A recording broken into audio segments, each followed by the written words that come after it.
우리는 지난 시간에 예수를 처음 믿을 때 하나님이 우리에게 성령을 인쳐주신다 그랬습니다. 그래서 성령 세례는 언제 받는 거냐면 예수를 믿고 한참 지나서 은혜 받을 때 받는 게 아니라 예수를 믿을 때 받는 게 성령이다 그랬어요. 그래서 어떤 사람이 그냥 교회에 나올 수는 있겠지만 정말로 성령의 세례를 받을 때 예수를 믿게 되는 것이다. 그렇게 말씀을 드렸습니다. 그래서 성부, 성자, 성령 동시적 사역으로 일어나게 된 것이 구원이라고 그랬어요. 내가 예수님이 십자가에 죽은 거 압니다. 그것으로 구원받은 것은 아니라는 겁니다. 그래서 지금 예수님이 구원받은 거 내가 알고 믿습니다. 단순히 그 정도로 구원받았다라고 오해해서는 안 된다고 그랬어요. 처음에는 종교인으로 신앙생활을 합니다. 그러다가 정말 은혜를 받고 하나님의 성령이 심령 가운데 도장을 꽝 찍어주는 순간 믿어지기 시작하고 뜨거워지기 시작하고 감동이 되기 시작하고 그리고 주님을 기쁘시게 해드리기 시작하는 그런 때가 예수를 믿는 때라고 그랬습니다. 그러니까 그 불도장이 우리 가운데 딱 지켜져서 뜨거워 하듯이 심령 가운데 그런 역사가 있는 것, 그것을 예수 믿는 것이다 라고 말씀을 드렸습니다. 그리고 그 불도장이 찍어지면 제일 먼저 불이 붙은다고 그랬죠. 열정이 생겨요. 내가 하나님을 기쁘시게 해드려야 되겠다. 내가 이렇게 살면 안 되겠다 하는 그런 열정이 생기고 영적 지진이 일어나서 가치관의 혼란스러움을 겪게 됩니다. 세상이 중요했고 돈이 중요했고 명예가 중요했고 자존심이 중요했던 사람이 영적 지진이 일어나서 가치관이 바뀌고 눈에 보이지 않는 세계가 소중해지기 시작해지는 것, 바로 그것이 예수 믿는 증거다 그랬어요. 그리고 새 방언을 말하는 것이다 그랬습니다. 그러니까 우리가 새 방언을 말하는데 물론 하나님의 방언의 은사를 준 사람이 있어요. 여러분 방언의 은사를 사용하세요. 괜찮습니다. 기도할 때 방언으로 기도하세요. 그렇게 방언으로 기도하는 사람은 또 뜨겁게 그렇게 기도하시니까 기도를 하세요. 그러나 정말 중요한 것은 말이 바뀌어진다는 거예요. 하나님의 큰일, 하나님의 역사를 또 하나님께 영광 돌리는 말을 하게 되는 것, 바로 그것이 새 방언의 의미다 하는 것을 생각해 보았습니다. 자, 그리고 나서 여기 핍박 때문에 많은 사람이 흩어졌습니다. 흩어졌는데 그 중에 안디옥이라고 하는 지역에 거기도 헬라인에게 이방인에게 복음을 증거하기 시작하는데 거기에 예수 믿는 사람들이 막 생겨나고 교회가 생겨나기 시작합니다. 그러니까 예루살렘 교회는 그 당시에 굉장히 큰 교회거든요.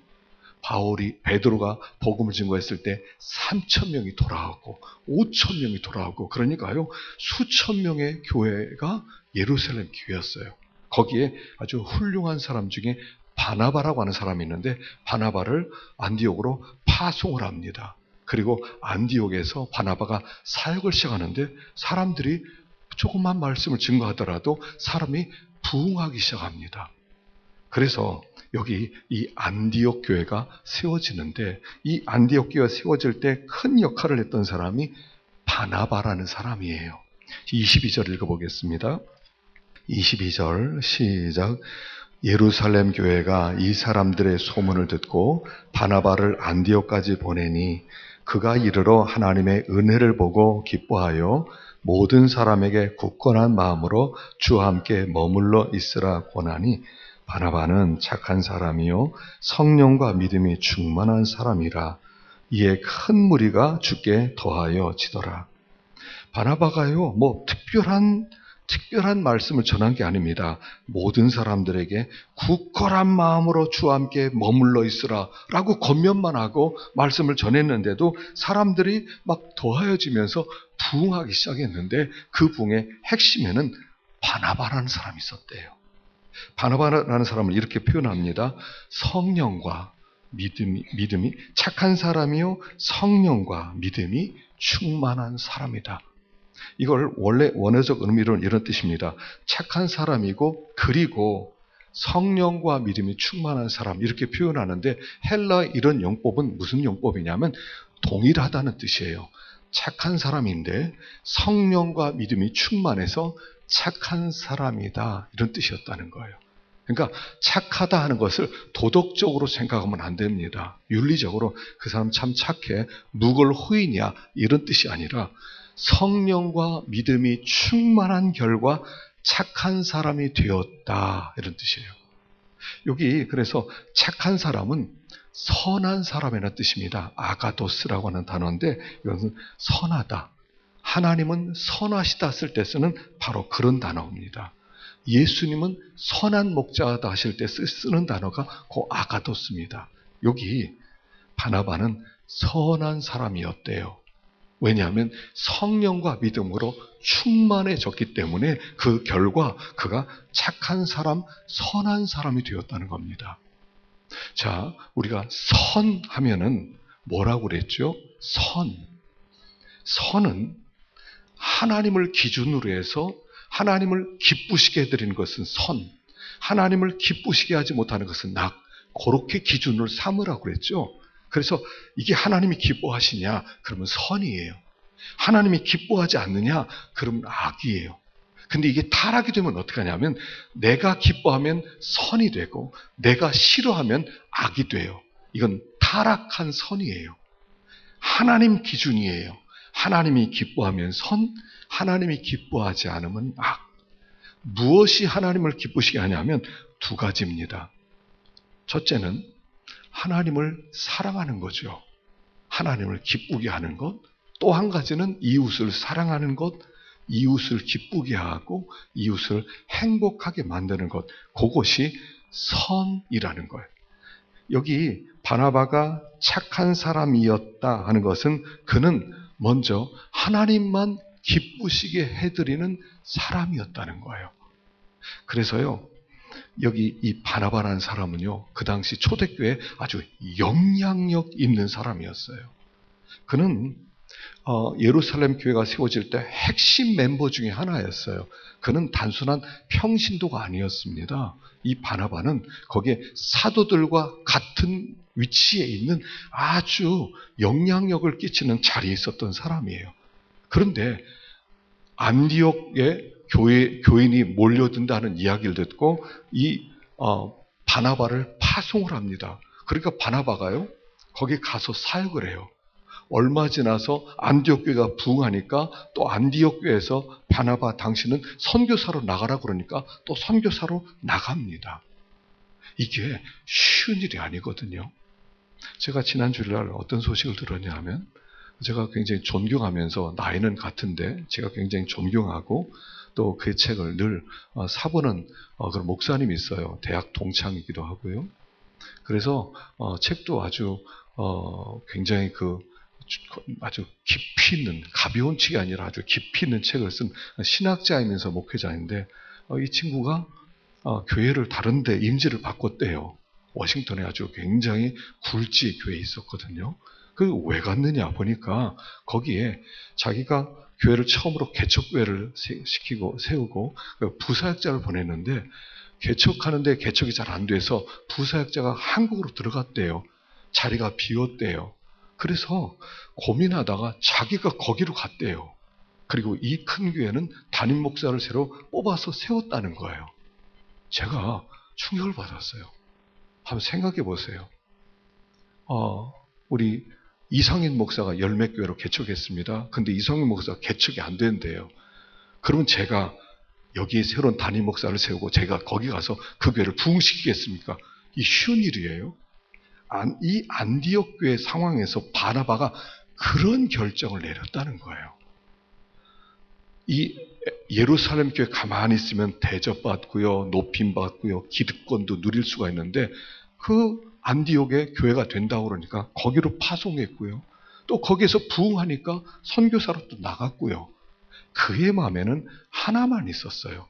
어떻게 하나님을 기쁘시게 하느냐는 거예요.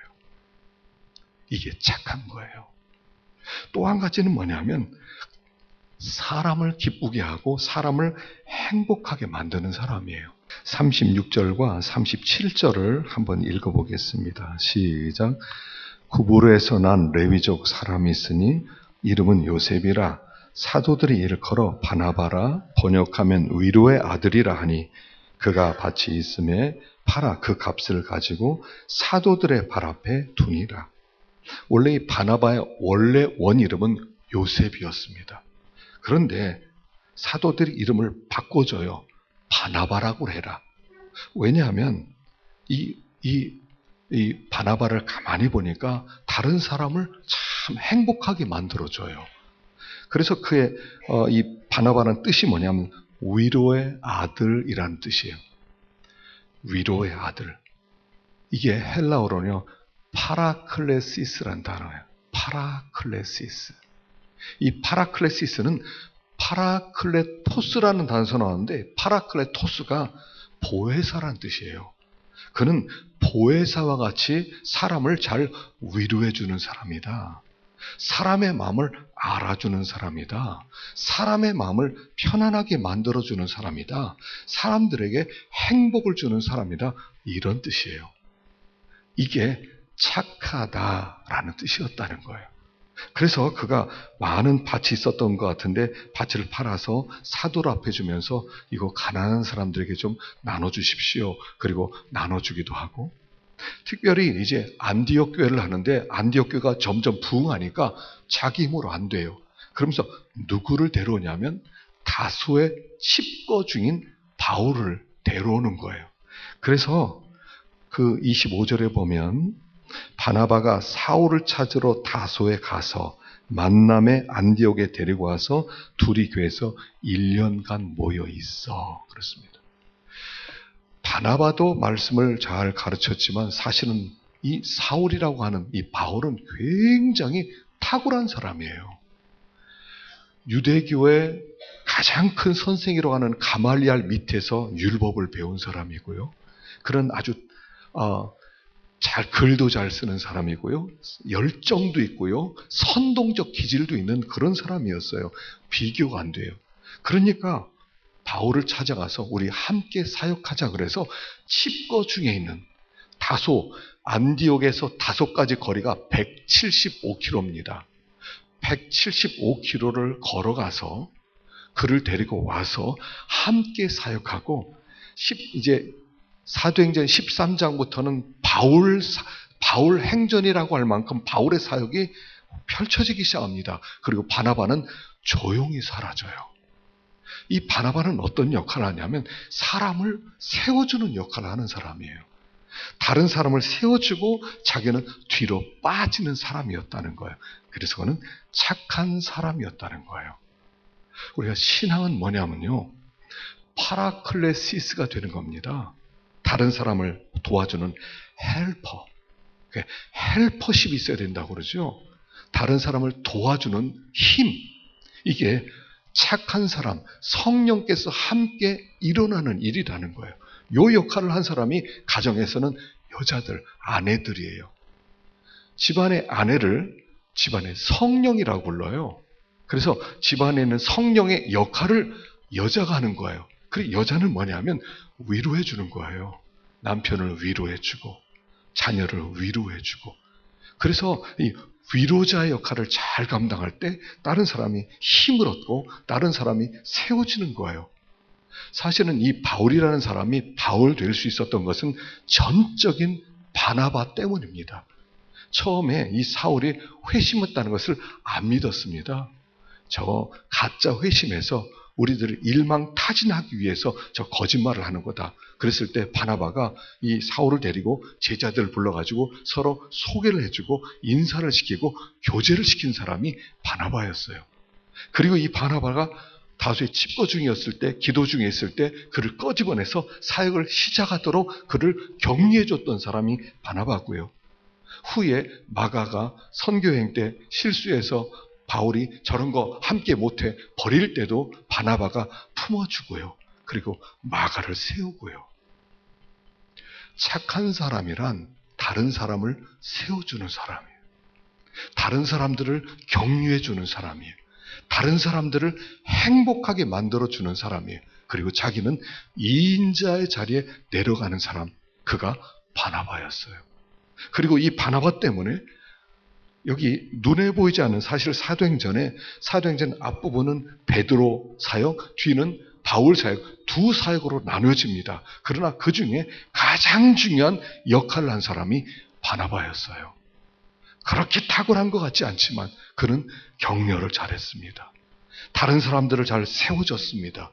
위로해줬습니다. 이 바나바 때문에 굉장히 많은 사람들이 세워지는 거예요. 여러분, 오늘 이 시대에 사람들이 다 왕이 되려고 하는 시대입니다. 다 1등이 되려고 그래요. 다 으뜸이 되려고 그래요. 다 내 밑에 무릎을 꿇어하는 시대예요. 자존심만 세우는 시대예요. 다른 사람들을 위로하고 다른 사람을 세워주는 것이 아니라 다 자기가 왕 노릇하려고 그래요. 이런 시대예요. 왜 그러냐면 성령과 믿음이 충만하지 못해서 그렇다는 거예요. 그래서 여기 바나바는 착한 사람이고 성령과 믿음이 충만했기 때문에 사람들을 세워주고 하나님의 큰 역사를 감당했다. 이런 얘기예요. 25절, 26절 읽어봅시다. 바나바가 사울을 찾으러 다소에 가서 만남에 안디옥에 데리고 와서 둘이 교회에 1년간 모여있어 큰 무리를 가르쳤고 제자들이 안디옥에서 비로소 그리스도인이라 일컬음을 받게 되었더라.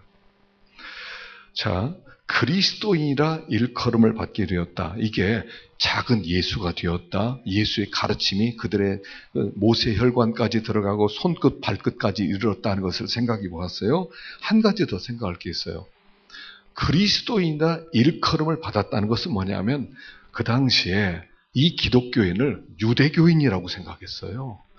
이 기독교인들은 유대교에서 나왔어. 다 유대교인 같은 부류들이야 라고 생각했는데 안디옥 사람들 보니까 유대교인이 아닌 것 같아요. 뭔가 좀 달라요.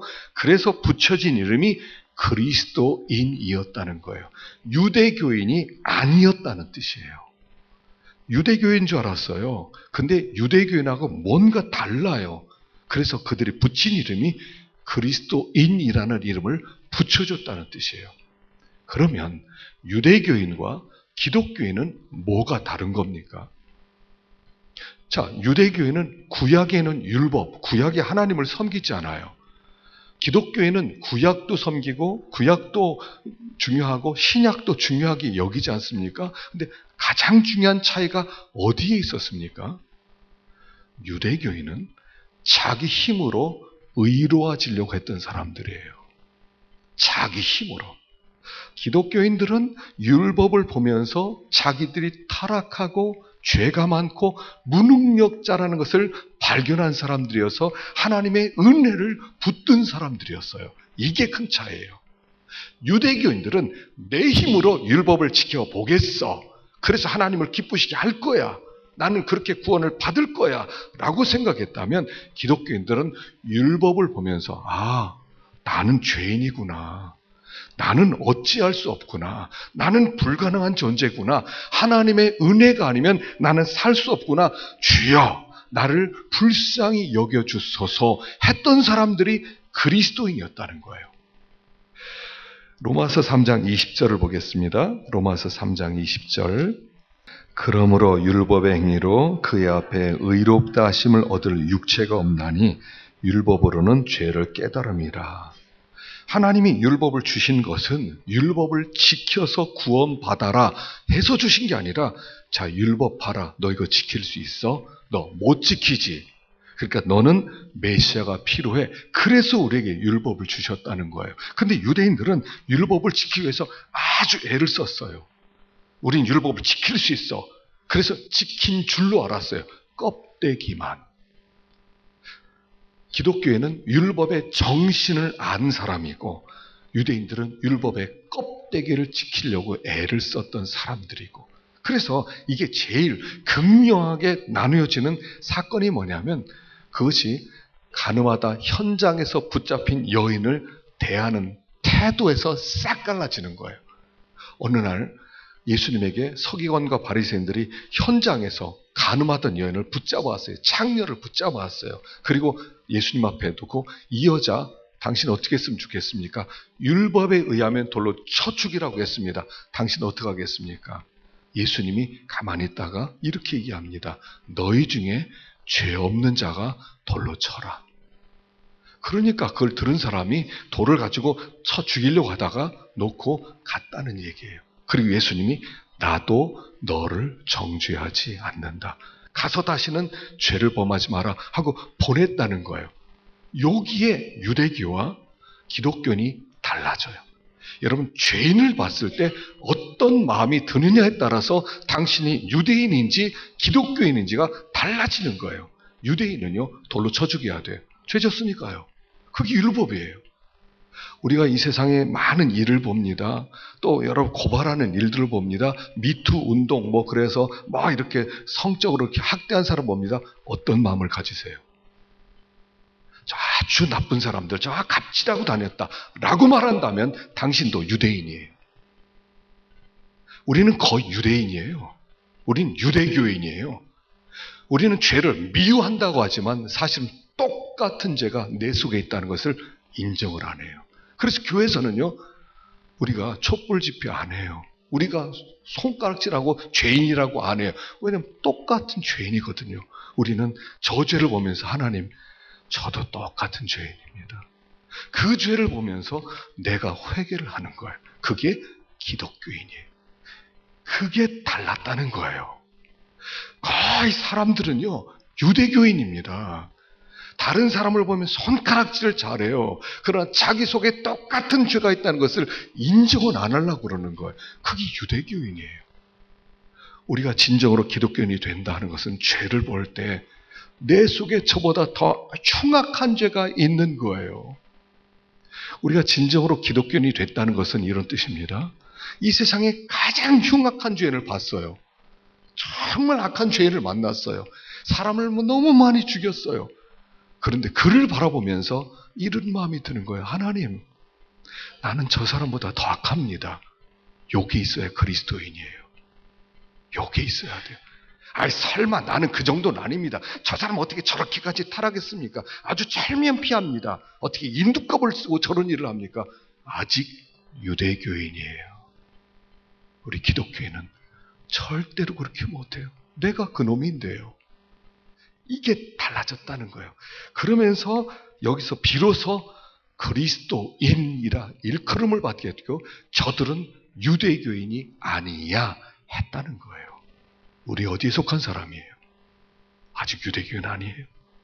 그러니까 우리는요, 자꾸 어떤 사람의 죄를 볼 때 막 자꾸 정죄하는 것보다 불쌍히 여기는 마음으로 기도해 줘야 되고요. 또 나도 같은 사람이다 하고 같이 아파하고요. 덮어주는 사람들을, 바로 그들이 그리스도인이더라 하는 것이에요. 자, 마지막으로 한 가지 더 생각합니다. 27절.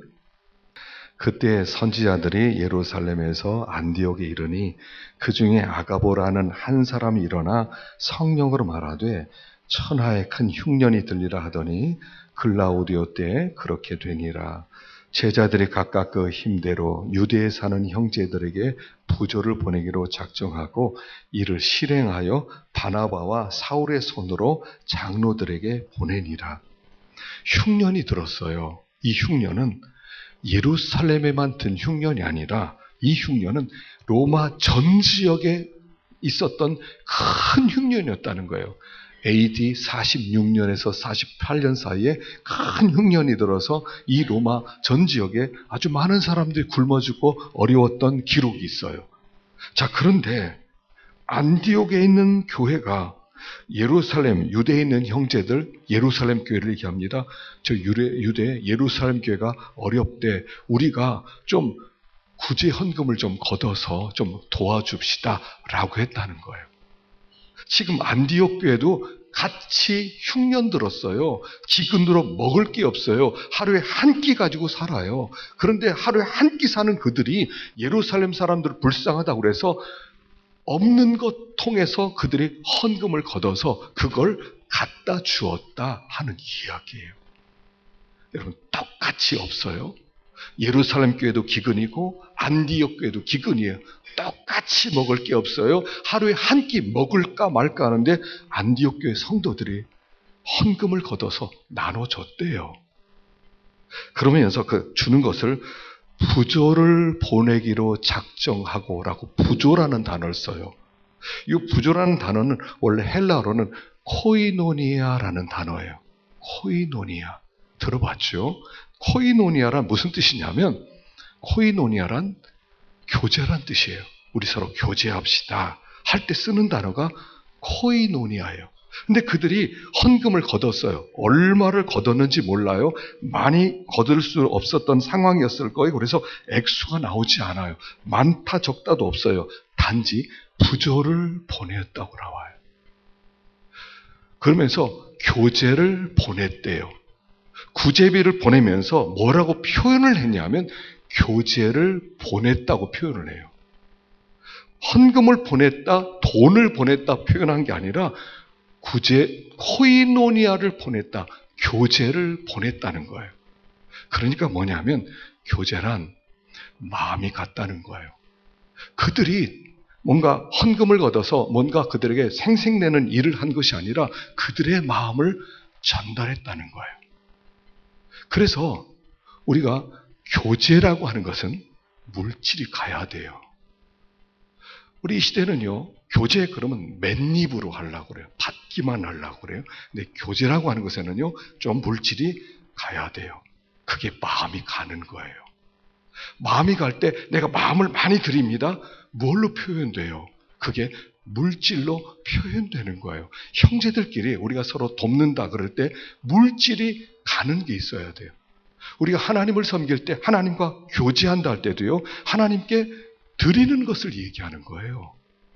하나님께 드릴 때 그것이 하나님과 교제가 이루어지는 거예요. 아, 나는 그런 거 필요 없어. 아, 그냥 난 하나님, 난 기도 많이 합니다. 하나님과 나는 교제합니다. 그렇게 가지 않아요. 하나님께요, 물질이 가야 돼요.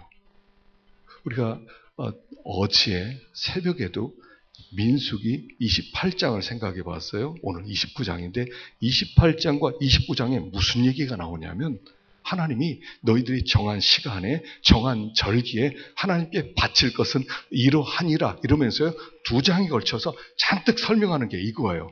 매일 하나님께 드릴 상번제가 있다. 아침에 양 한 마리 드려라. 저녁 때 양 한 마리 드려라.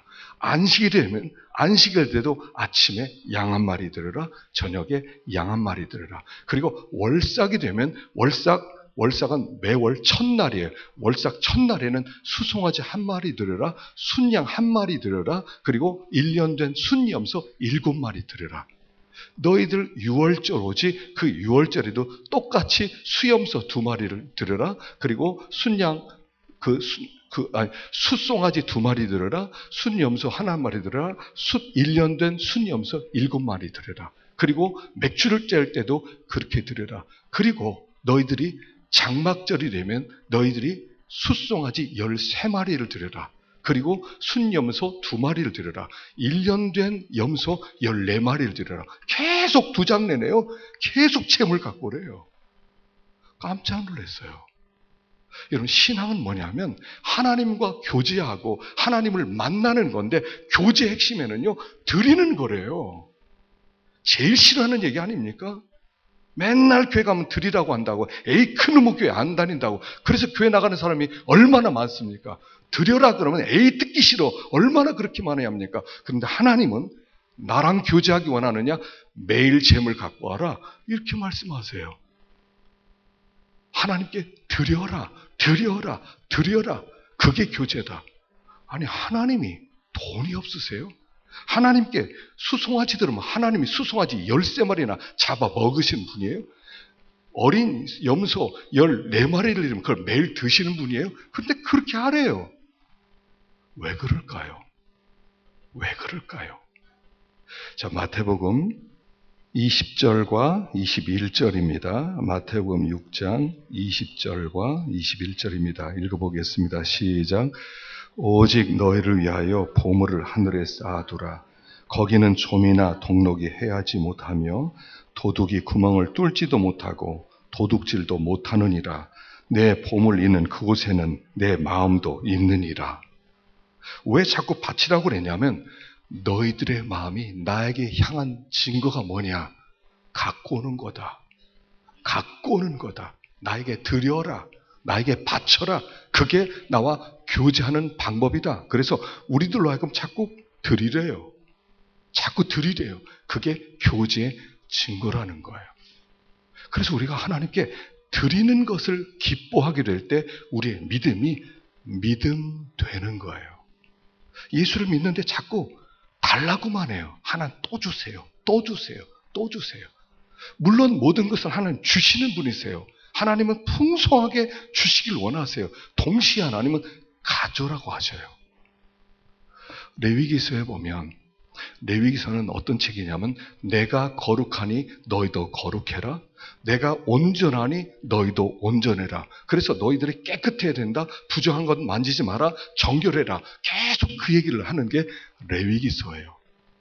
또 유대인들은 어렸을 때 아이들 제일 처음에 가르치는 게 레위기서예요. 근데 레위기 결론이 이렇게 나와 있어요. 레위기 마지막 장 보십시다. 27장입니다. 레위기 27장이 마지막 장인데 거룩하라는 말씀의 결론에 이게 나와요. 27장 30절입니다.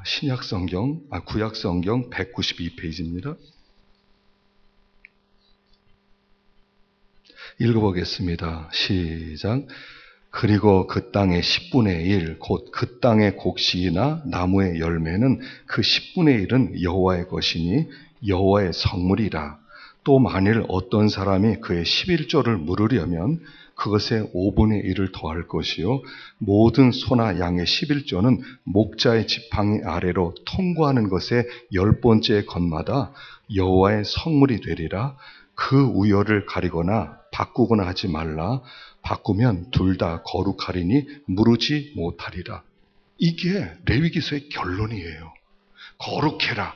너희들 구별되라. 성결되라. 그리고 결론은 11조 바쳐라. 이러고 끝나요.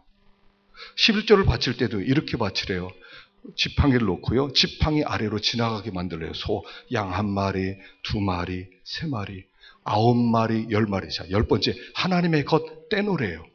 근데 그 10번째가 막 너무 살찌고 너무 예쁘고 내가 너무 아껴요. 그러면은 다른 걸로 바꾸고 싶은 마음 들지 않아요. 바꾸지 말고 10번째 걸 반드시 들으라. 이렇게 가르치면서 끝나는 거예요. 거룩의 결론은 11조라는 거예요. 여러분 11조는 유래가 어디서 왔냐면 물론 창세기부터 하는데 이것이 아주 의미를 드러낸 것이 출애굽 사건이에요. 출애굽 때 이스라엘 백성들이 이제 종살이 하고 있었습니다. 하나님이 그래요. 죽음의 사자를 보낼 거다. 그런데 죽지 않으려면 너희들 양을 잡아가지고 문설주와 인방에 피를 발라라. 그래서 피를 바릅니다. 그리고 그날 밤 여호와의 사자가 죽음의 사자가 찾아옵니다. 각 집집마다 들어갑니다. 근데 피가 있으면 넘어갑니다. 피가 없으면 들어가서 누구를 죽이냐면 첫 번째 자식, 첫 번째 짐승, 첫 번째 것은 다 죽이는 거예요. 첫 번째 소, 첫 번째 양, 첫 번째 아들 다 죽이는 거예요. 그리고 피를 바른 데는 안 죽였어요. 이게 무슨 뜻이냐면 이런 뜻이에요. 얘들아, 첫 번째 것은 다 내 거야. 첫 번째 것이 내 거란 뜻은 뭐냐면 모든 것이 내 거야. 하나님의 소유권을 주장하는 게 첫 번째 것을 죽이는 거예요. 근데 피가 발려있으면 안 죽여요. 왜냐하면 양이 이미 죽었거든요. 이미 양이 대신 죽음으로 말미암아 너희들의 첫 번째 것을 내가 받았다. 이런 뜻이에요. 그러니까 우리는 어떤 사람들이냐면 예수의 피로 말미암아 살아난 사람들, 예수님이 이미 피값으로 하나님께 드려졌어요. 그리고 우리가 하나님의 소유가 된 사람이에요. 그러니까 이제부터는 이런 선포가 있어야 된다는 거예요. 하나님, 제가 하나님의 소유입니다. 라고 하는 증거가 나의 10분의 1을 하나님께 드리는 거라는 거예요. 10분의 1은 이것은 의무도 아니고 세금 내는 것도 아니에요. 이것은 나의 선포식이에요. 11조를 드림으로 말미암아 하나님, 저 하나님의 거 맞죠? 하나님, 저는 하나님의 소유된 자예요. 하나님, 이 세상 악한 자가 나를 건드리지 못해요. 하나님, 저는 약속을 받은 자예요. 저는 하나님의 백성이에요. 하는 것을 선포하는 것이 11조예요. 그걸 안 드린다는 건 뭐냐면, 하나님, 저는 하나님의 거 아직 아니에요. 전 제 거예요. 이런 뜻이에요. 하나님, 저는 하나님이 도는 힘으로 사는 사람이고 하나님이 눈동자처럼 지키는 하나님의 자녀 맞아요 하고 선포하는 거예요. 여러분, 11조가 중요한 의미가 있어요. 온전한 11조를 드리세요.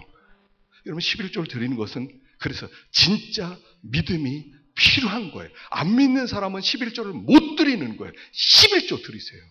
왜 11조를 못 드려요? 하나님은 진정한 교제를 하나님과 원하면 헌금을 드려야 되는 거예요. 드리는 것이 우리 영광이에요. 하나님, 저는 하나님의 겁니다. 제가 이걸 선포합니다. 가 11조로 나오는 거예요. 여러분, 우리 그 필리핀의 이정주 선교사님이요. 이 친구가 사역하는데 쓰레기 더미에서 쓰레기 촌 그 동네가요. 그 앞 가보면 그 앞에가 흙탕물이 흐르는데 비가 한 번씩 오면요. 거기가 범나무래요. 교회가 2층인데 1층까지 차요. 그럼 2층에서 동네 사람들 와서 살아요. 쓰레기 더미에 살아요. 근데 이정수 선교사가 11조를 가르쳐요.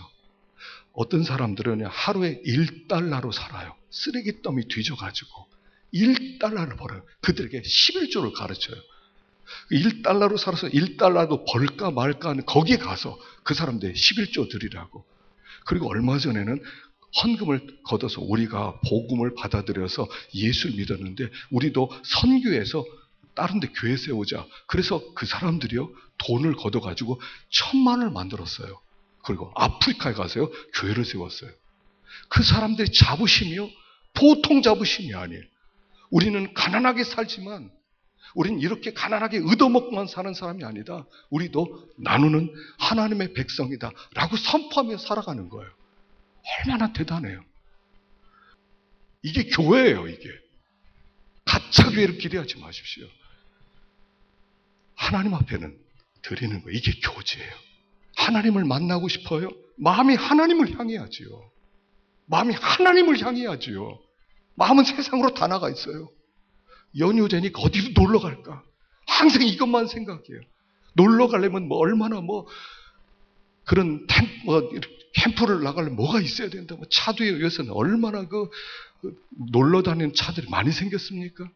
놀러 갈 생각만 해요. 언제 믿음이 자라겠고 살아계신 하나님을 어떻게 우리가 체험할 수 있겠어요? 우리가 하나님께 속한 사람들이에요. 하나님이 우리를 지키는 사람이고요. 이 세상이 건드리지 못하게 하나님이 붙들어주는 사람이라는 거예요. 한 구절만 읽고 마치십시다. 고린도서 8장 15절. 8.15입니다. 해방을 선언하는 이야기입니다. 고린도서 8장 15절. 기록된 것 같이 많이 거둔 자도 남지 아니하였고 적게 거둔 자도 모자라지 아니하였느니라. 많이 거뒀어요. 그러니까 많이 남아야 되잖아요. 하나도 안 남았대요. 나갔다는 얘기예요. 어떤 모양으로도 나갔다는 얘기예요. 부족해요. 너무 적게 거뒀어요. 모자랄 줄 알았어요. 하나도 안 모자라다라는 거예요. 이게 하나님의 경제 원리예요. 여러분, 세상 경제 원리를 교회로 끌고 드시면 안 돼요. 하나님의 경제 원리로 살아가는 거예요. 많이 거두면 세상 원리는 뭡니까? 세상 경제 원리는 많이 거두면 많이 남는 거예요. 그러나 하나님의 경제에서는 많이 거둔 자도 남는 거 없다는 얘기예요. 하나님의 경제로는 적게 거뒀으면 더 적게 살아야 되는데 하나님이 부족함 없이 채워주셨다는 거예요. 이게 하나님의 경제 원리예요. 교회는 세상 경제 원리를 갖고는 안 돼요. 하나님의 경제 원리로 갖고 와야 돼요. 우리가 마땅히 하나님께 드릴 것 드리면 하나님은 채워주세요. 이걸 체험해야지요. 이걸 체험해야지요. 하나님은 이 일들을 통하여 내가 너희와 함께 한다는 것을 가르쳐 주기를 원하시는 거예요. 그래서 우리의 삶 자체가 하나님과 동행하는 삶, 아니 하나님과 교제하는 삶이 되기를 원하신단 말입니다. 그래서 이 부조라는 단어에 코이노니아라는 교제라는 단어를 썼어요. 여러분, 우리가 사는 세상이 어려운 세상이에요. 빡빡한 세상이에요. 그러니까 두 손으로 쥐고 더 모으고 안 쓰고 모으고 하는 게 아니라 이런 때일수록 우리의 백이 되시는 하나님을 의지할 때, 하나님이 채워주심을 체험하게 될 때 하나님께서 우리에게 주시는 많이 거둔 자도 남는 게 없고 적게 거둔 자도 부족함이 없게 하시는 하나님의 큰 은혜가 우리에게 있게 될 줄로 믿습니다. 기도하겠습니다.